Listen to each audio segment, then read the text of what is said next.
शेतीसाठी दिवसा वीज पुरवठा करण्यासाठी राज्यात मुख्यमंत्री सौर कृषी वाहिनी योजना 2.0 राबवण्यात येते आहे. यामध्ये राज्यात विविध ठिकाणी सौर ऊर्जा निर्मिती प्रकल्प उभारणीचं काम सध्या सुरू आहे.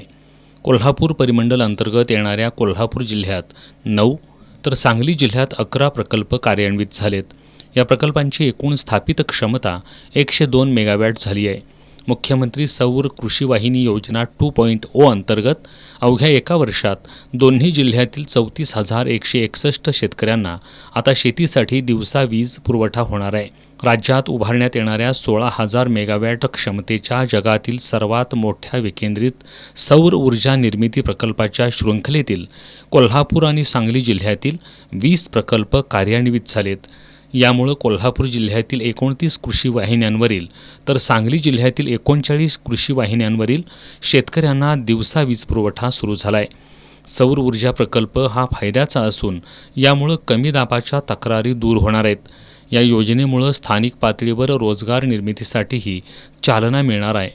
तसंच येत्या काही वर्षात विजेचे दरही कमी होण्यास मदत होईल असा विश्वास महावितरणचे मुख्य अभियंता स्वप्नील काटकर यांनी व्यक्त केला. सांगली जिल्ह्यात साधारण 11 प्रकल्प 70 मेगावॅटचे कार्यान्वित झालेले आहेत. कोल्हापूर जिल्ह्यात साधारणतः 35 मेगावॅटचे 10 प्रकल्प कार्यान्वित झालेले आहेत. एकूण 105 मेगावॅटचे सोलर प्रकल्प कोल्हापूर झोनमध्ये कार्यान्वित झालेले आहेत.